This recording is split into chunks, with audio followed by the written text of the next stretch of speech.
ఆదివాసీ గిరిజనులు మహిళల చేతులు జోడించి జిల్లా కలెక్టర్ని వేడుకోవడం జరిగింది. కొయ్యూరు మండలం మూలపేట పంచాయతీ జాజుల బంద పీవీటీజీ కొందు గిరిజన గ్రామంలో 180 జనాభా జీవనం సాగిస్తున్నారు. మంచిని సమస్య పరిష్కారం చేయడం కోసం గతంలో ఇంటింటి కుళాయి ఏర్పాటు చేశారు. గ్రామంలో ట్యాంక్ నిర్మాణం చేయలేదు. మోటార్కి విద్యుత్ కనెక్షన్ లేదు. ఇక విద్యుత్ రావాలి అంటే ట్రాన్స్ఫార్మర్ అవసరం ఉంది. లేకపోవడంతో 2 కిలోమీటర్ల దూరంలో గిరిజన మహిళలు బిందెలు పట్టుకుని వెళ్లవలసిన పరిస్థితి. ఇప్పటికైనా జల్ జీవన్ మిషన్ ద్వారా ట్యాంక్ నిర్మాణం చేసి ప్రత్యేకమైనటువంటి ట్రాన్స్ఫార్మర్ ఏర్పాటు చేయాలని, ఇంటింటికి కుళాయి కలిసి ఇప్పించాలంటే చెప్పి ఆదివాసీ గిరిజన మహిళలు జిల్లా కలెక్టర్ని వేడుకోవడం జరుగుతుందని మర్రి రాధమ్మ, పాంగి సీతామరి, విజయ తదితరులు పాల్గొన్నారు.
మంచినీళ్లు పరిష్కారం చేయాలి.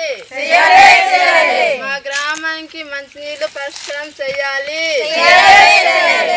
మా గ్రామానికి మంచినీళ్లు పరిష్కారం చేయాలి. పేరు గౌరీ, మాది జాజులబంద గ్రామం.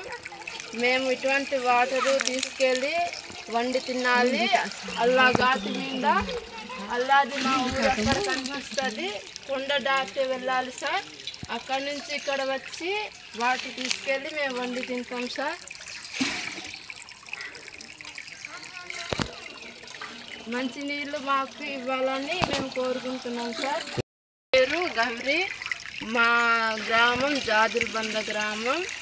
మేము ఇటువంటి వాటర్ తీసుకెళ్ళి మేము అన్నం కానీ అంబలు కానీ ఇలాంటి వాటితోనే వండుకొని తింటాము.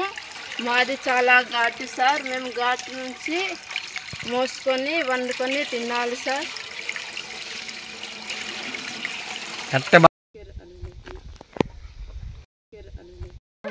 మేము దీన్ని గమనించి అధికారులు కూడా మాకు ట్యాంకు ఇప్పిస్తారని కోరుకుంటున్నాం సార్.